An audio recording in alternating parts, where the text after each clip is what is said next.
This is an equally tempered 17-note tuning system. It's also a puzzle, and one that will have to travel back to the actual Dark Ages to find the key to unlock. Buried deep in this puzzle is also a few fascinating questions.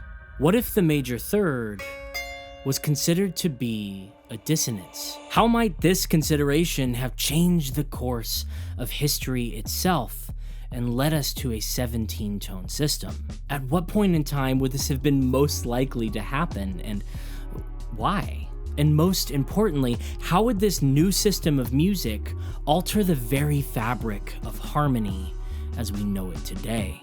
The 17-tone puzzle and the NeoMedieval Key That Unlocks It was a paper published by the late George Secor in 2003. In it, George welcomes us to consider the fiction of an alternate history of tuning, a 17-tone system that he argued very well could have emerged and overtaken 12 as the dominant model of Western European music sometime during the early Middle Ages. That's the A plot. The B plot is this puzzle that we're gonna solve together. 17-Edo has semitones that are fantastic for melody. As George describes, the tuning system's melodic capabilities, quote, outshines both 12-tet and Pythagorean tuning. Melody in 17, chef's kiss, could not be better. But paradoxically, the magic that makes melody in this tuning system so optimized absolutely wrecks its harmonic potential. Harmony in 17, horribly dissonant.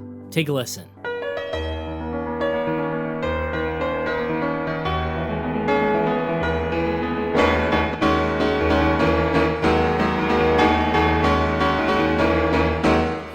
That is, it's got a bit of spice in it. The paper even admits as much, acknowledging that many find 17 to be mostly for the discard pile. So how does one square a system that, on one hand, seems to be so immaculate in melody, but on the other, so unimaginably abrasive in harmony? The 17-tone puzzle is the reconciliation of harmony and melody within the same Zen harmonic tuning system. And the key is lost somewhere in the Dark Ages of Western Europe. So let's go find it. But before we head towards the dark and banish ourselves to what is effectively the shadow realm, let's turn towards the light one last time. The brilliant light that is today's sponsor, Brilliant. Brilliant is a learning app which helps you get smarter every day with thousands of interactive lessons in math, science, programming, and data analysis. As some of you might know, I edit all of my animations by hand, mocking them up in Photoshop and aligning them to the music in post, frame by frame. My process is, I'm ashamed to admit this, quite literally like a flipbook. As you can imagine, this takes up a huge amount of my time, but with Brilliant's course on programming in Python, I'm learning the foundational skills that I need to eventually one day be able to write a program which automates this process. What I like best about this app is that you learn by doing, and it's so much more fun this way. They let you manipulate data and problems visually, which is a much more intuitive way to learn compared to traditional textbooks. Whether it's a course on calculus, circuits, or data science, Brilliant's got you covered. To try everything Brilliant has to offer for a full 30 days, please visit brilliant.org/Levi McLean, or scan the QR code on screen, or you can click on the link in the description. You'll also get 20% off an annual premium subscription. Thank you to Brilliant for sponsoring this video. Now sit back, relax, select your favorite medieval music spirit guide, and travel with me through time on a quest to unlock this 17-tone puzzle. Imagine with me, it's 1200 something. You are a medieval troubadour, or if period art has anything to say about it, perhaps you're some kind of viol-wielding lion somewhere in Western Europe, traveling from village to village, earning your bread by charming kings and lesser lords with songs of chivalry and valor. But at this time in medieval Europe, your king is not this king. No, your king is the one true king, Pythagorean 3-limit tuning. For a brief explanation on how this tuning system is crafted, we need look no further than inventor of negative harmony himself, Ernst Levy's exploration on musical acoustics through the monochord. If you split the string of a monochord in half, you'll get a pitch double the frequency of your fundamental tone, a 2-to-1 relationship. If you split it by a third instead, you'll get what is called a justly intonated fifth that has a 3-to-2 relationship back to the fundamental tone. Take that fifth, stack it a bunch of times, do some octave reducing math, and you'll eventually arrive at a 12-note tuning system. What up, my liege? This tuning system is simple, it's reasonably effective, and it is absolutely everywhere in medieval Europe. But as Secor argues, it's a little bit crude. Pythagorean tuning apparently isn't very kind to its more harmonically wanting subjects. You see, this tuning system is not necessarily optimized for melody or for triadic harmony. According to Secor, the optimal semitone is around 70 cents, about 20 cents off from our Pythagorean semitone. In terms of harmony, its fifths will obviously sound pretty good, being mathematically perfect, so polyphony that leans into this will work just fine. But prioritizing this interval comes at the expense of our thirds, which won't be as pure as a result.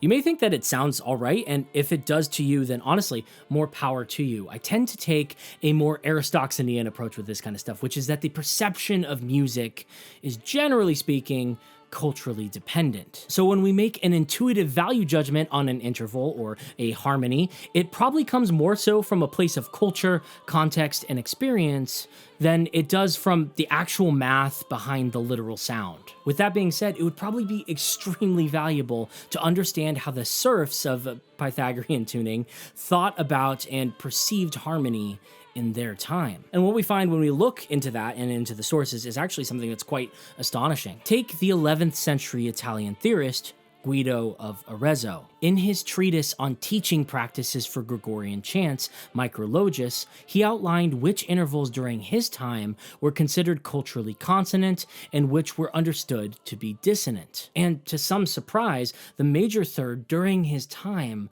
was actually considered to be dissonant.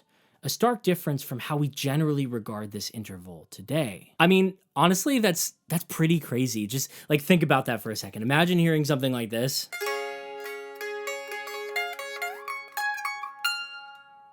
And thinking like, wow, that sounds so dissonant.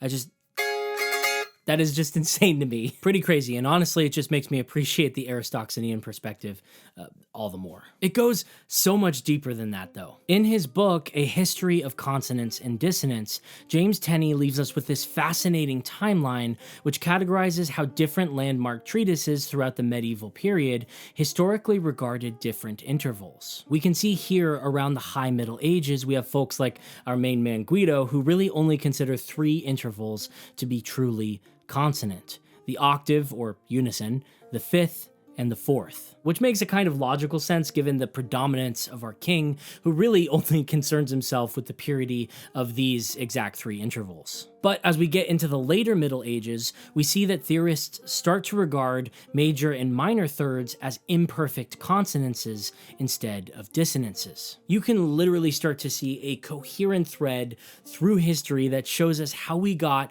to the cultural perception of consonant and dissonant intervals that we generally hold in the Western world today. Folks like John of Garland, Franco of Cologne, and Walter Odington start to make room in their models of music theory for the imperfect consonants of the major third and later the minor third. Through the course of 100 years, the major sixth is then assimilated, and finally, the minor sixth. And remember, music theory pretty much only exists to describe musical practice. Composers and musicians started to lean on triadic harmony more, so the theory had to evolve with it in order to effectively communicate it. The major third passed from a type of dissonance to a type of consonance within the culture of medieval European music. Triadic harmony started to bloom, and with it, the necessity of a tuning system that prioritized its structure grew. Hark, our once majestic Pythagorean king,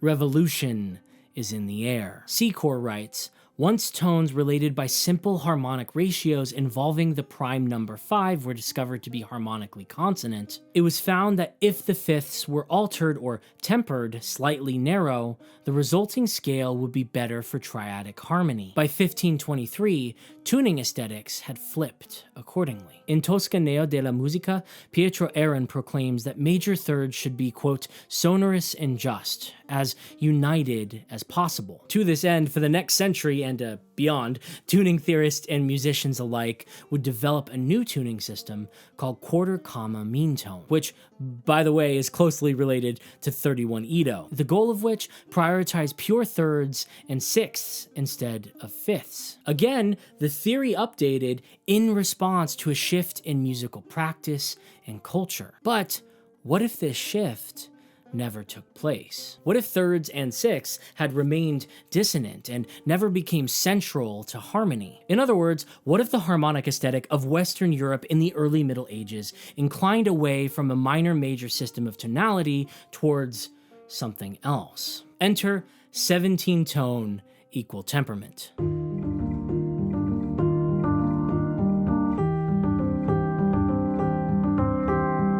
Here, you won't find your typical 12-tet campfire chords. The two tonalities at the core of our music today, major and minor, are nowhere to be found in this system, replaced instead with three new basic tonalities: subminor, neutral, and supermajor. Let's build out some of these ideas with Ito step. Our most stable sounding chord in 17 Ito is probably going to be our root position subminor chord, 0, 4, 10.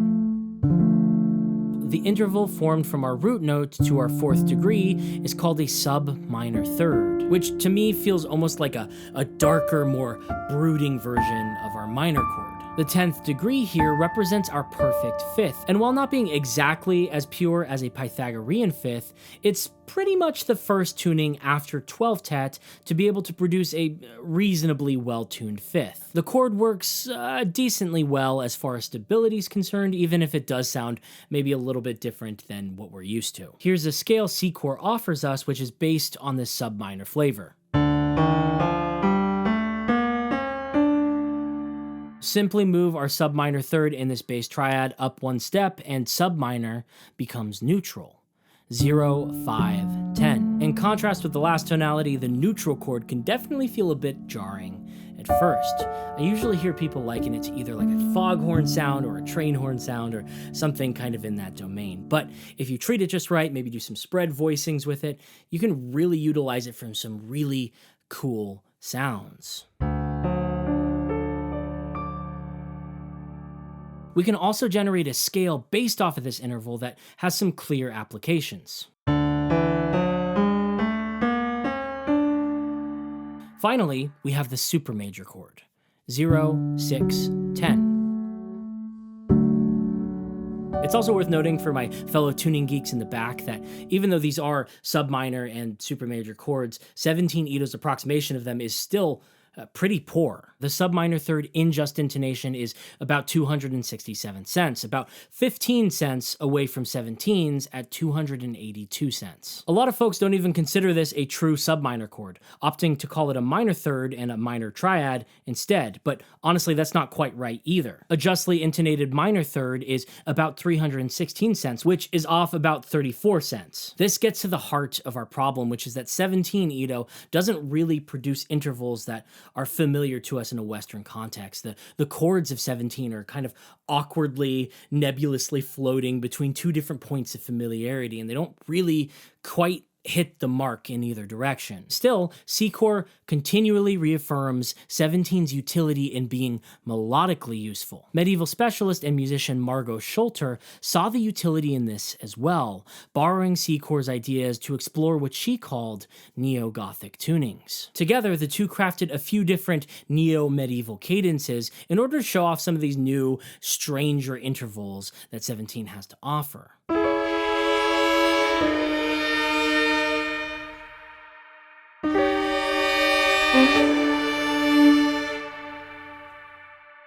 We're getting closer to solving this puzzle, but we're not quite there yet.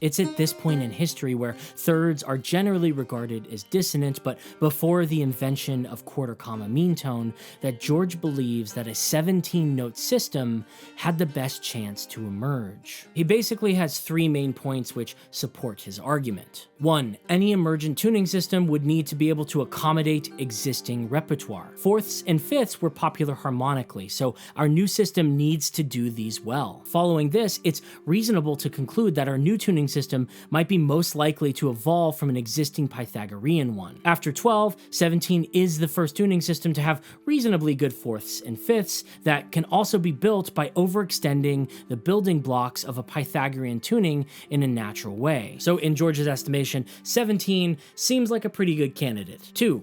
At the time, major and minor thirds did not play as strong of a role in harmony as they do today, so the fact that 17 can't really do them well wouldn't actually matter that much. The subminor, neutral, and supermajor chords we just listened to likely sounded off or strange to you. This is partly due to the fact that we're very, very accustomed to hearing major and minor triadic harmony today. The whole major and minor concept is literally baked into the foundation of how we understand music itself. It's deeply ingrained at many different levels. But for the people of 10th century Western Europe, this just doesn't seem to be the case. They did not have nearly as strong of a relationship to triadic harmony. They considered minor and major thirds and sixths to be dissonant, for crying out loud. So it's not out of the question, in fact it's probably likely that they would regard subminor and supermajor tonalities similarly. George implies that they would be equally disregarded, opening up the door for the culture to go in a number of different directions. But why 17 specifically over 12? 3.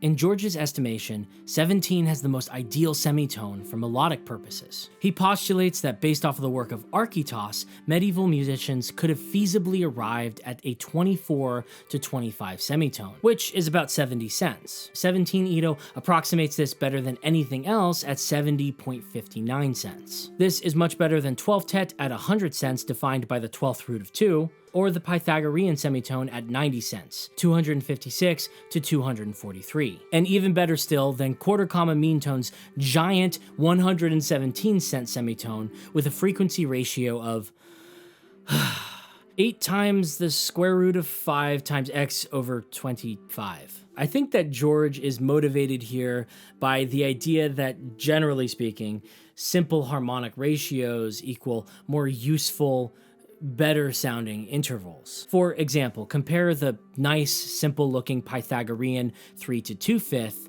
with a fifth that's generated by a much scarier looking math.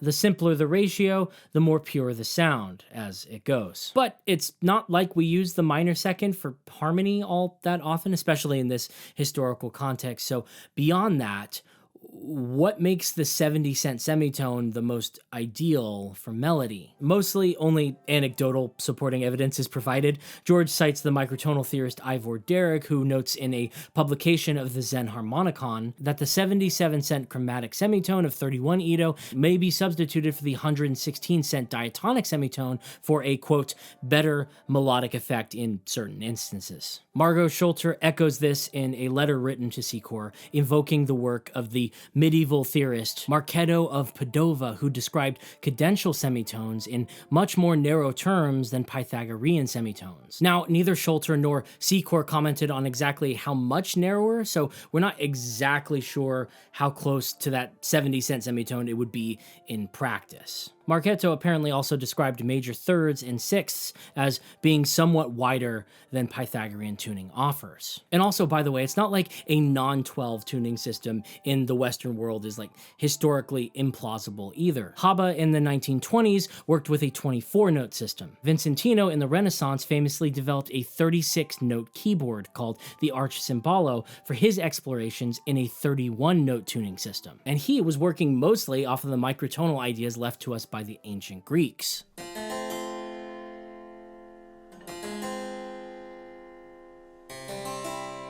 Even in the late Middle Ages, we see tons of examples of organs like this one, now in the Church of Santa Barbara in Mantua, Italy, which has extra notes on top of their notes, splitting sharps in half. In fact, at the same time that all of this was going on in the Western world, Middle Eastern musician Safi al-Urmawi had already developed a 17-tone system specifically with the intention of building a framework of understanding for Arabic and Persian music. That's right, during our target years, a 17-tone system actually existed in the world. It was just in the Eastern world, not in the Western world. Let's borrow the foundations of Safi's formulation of this 17-tone scale and see if it can finally help us solve this puzzle. Because if we're being honest, if we were to develop a 17-tone system around this time, it wouldn't be an equally tempered one. No, equal temperament came much, much later. The more logical conclusion is that it probably would have come out of an existing system of Pythagorean tuning. So can we even get 17 notes out of a Pythagorean system which only has fifths and octaves? Let's find out. We'll start on C because, this is already getting complicated and I don't want to do the math on anything other than C right now. Okay, so we have C.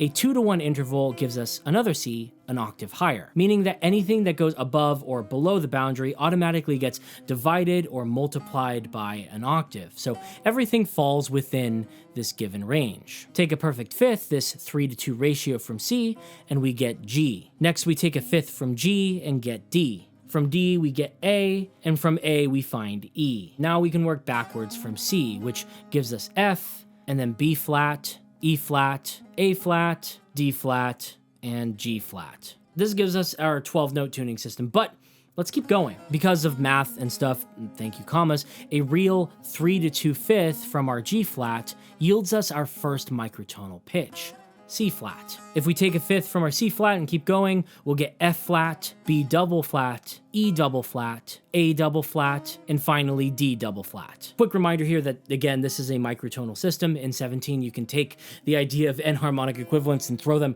right out the window. In this context, D double flat and C are two completely different notes. I recommend Farzad Milani's videos on 17-tone systems if you want a deeper dive into the Persian side of things here. He also gets deep into the tuning theory weeds about what Helmholtz thought about all this, which to me is just really fascinating that he was thinking about this at all so many years ago. Anyway, the links will be in the description. For traditional Persian music, the Pythagorean model isn't quite a perfect system. As Farzad points out, the precise microtones that the Pythagorean method lays out aren't exactly what is used or heard in actual practice. It's close, and it roughly models what's going on, but it's not quite right. And as we've covered on this channel before, makam intervals will make micro adjustments within themselves, either sharpening or flattening, depending on the tonal gravity, melodic trajectory, regional variance, and the aesthetic of the makam at hand. It's not purely mathematical, or at the very least, this mathematical model is just too crude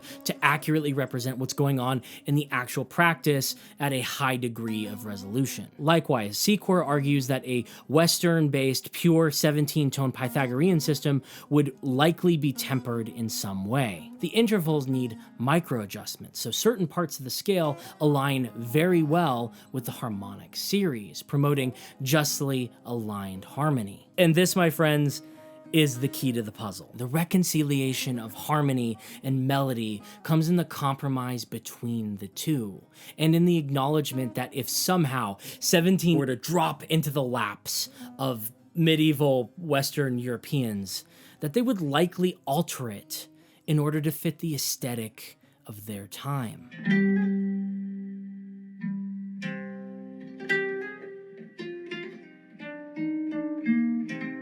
So George partners up with Margo Schulter and presents his well-tempered 17-tone scale. As Secor notes in his technical description of this temperament, the 17-tone well temperament is comprised of a circle of 17 tempered fifths, 10 degrees of 17, occurring in two different sizes. The fifths in the far side of the circle from the tone C semi-flat to G semi-sharp are approximately 704 cents, or 2.4 cents wide, such that tones separated by 4/5 in the series, less 2 octaves, will be in the exact ratio of 11 to 14. The remaining fifths in the near side of the circle, from tones A flat to B, the endpoints of the first series renamed and taken in reverse order, are then all made the same size, approximately 707 cents or 5.2 cents wide, which results in tones separated by 7/4 in this part of the circle, less 2 octaves, being almost exactly a ratio of 6 to 11. The error of these fifths is about the same in 31 Ito, but in the opposite direction, or slightly less than 1/5 of Archytas's comma. Now, what this means is that we can have some fascinating chord structures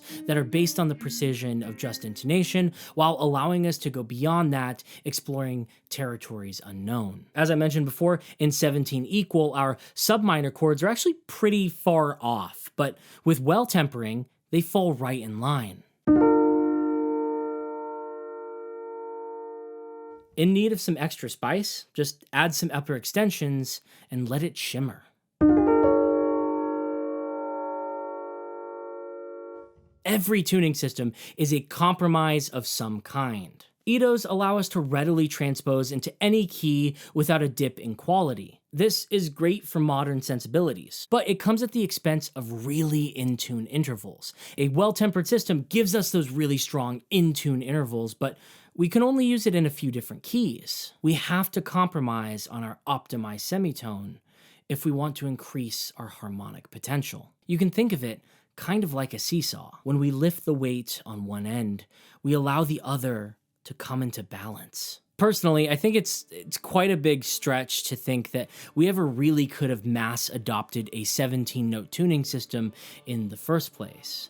George himself admits as much, saying that, quote, "There is no point in speculating about the probability of whether hypothetical medieval experiments with a 17-tone system could have made a difference in the path that the music of the West could have taken, because it simply did not happen." And he is absolutely right. We didn't develop a 17-tone system. We developed a 12-tone system. I mean, I guess you could ask, maybe should we have developed 17-tet?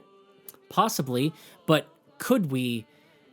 It's impossible to know, so it's kind of a moot question. There are many microtonal alternatives to 12 that can work for a variety of musical situations and circumstances. The notion that it had to be 17 and nothing else just, I don't know, it doesn't really convince me, especially because most of the points in favor of 17 being the clear alternative here kind of also apply to a myriad of different tunings as well. Most notably, 31. A lot of the stuff that 17 equal can do, 31 can do better. And 31 actually has real historical instruments that were built and designed for it specifically. I could be completely off here, but intuitively speaking, I kind of feel like George just really loved 17 because, 17 is pretty neat. And he basically, it feels like he took this thing that he loved and created this entire paper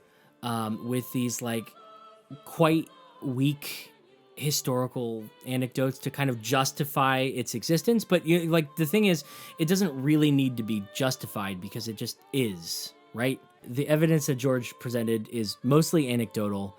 And, I think the paper does a pretty good job of acknowledging that reality. Most of what is known about music theory from the Dark Ages comes to us from these treatises. And we don't have a lot of them. So the field is shrouded in a lot of guesswork and mystery. So it's kind of the perfect place to go to come up with a faux historical justification that, we could, at this point in history, we could have done something different. But, I don't know. I still think this exploration is valuable as a thought experiment. And honestly, it's a fun vehicle to explore both music history and microtonality. I'd like to end this video on maybe an alternative approach to the 17-tone puzzle. One that doesn't look to the past for answers, but to the future. If the perception of consonance and dissonance and intervals and harmony is more motivated by culture than math, well, it stands to reason that the key to unlocking harmony in 17 Ito is exposure and acceptance. It's not looking for justifications in the most obscure crevices of music history. It's not tweaking the system to be something that it's not. It's accepting these weird, strange, but beautiful harmonies for what they are. Because once we accept them as being correct, we give ourselves the freedom and license to make beautiful things with them. And hopefully, one day, these beautiful things can become part of the culture.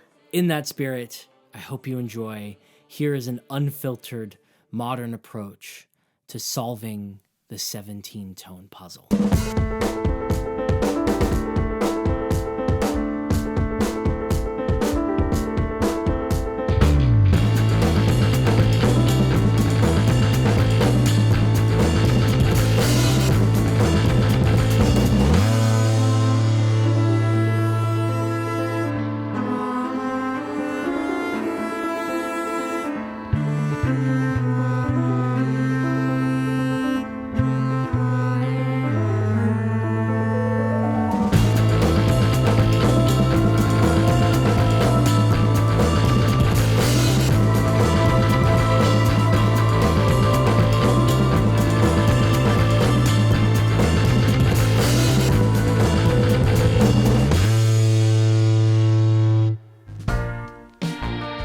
Huge thank you to my Patreon supporters now on screen for making this video and all my other videos possible. If you'd like to support the channel and are able, or you'd like to learn more about microtonal music theory, consider signing up. When you join our microtonalist tier, you'll get access to the Microtonalist Manual, an ever-growing resource containing everything you'll ever need to know about making music in 31 Ito. This includes tuning files, lecture notes, academic papers, chord cheat sheets, and a bunch of exclusive videos like my hour-long introduction into 31 Ito for the modern musician, the many sevenths of 31, microdrift modulation techniques, and much more. I also have samples and sampler instruments available for all tiers of my Patreon as well, and a handful of bass and production lessons. Come study with me. I make myself available to all of my patrons to answer questions, geek out on some nerdy music theory stuff, and help foster a thriving community of microtonal music theory nerds. We await you with open arms, and of course, a whole lot of notes.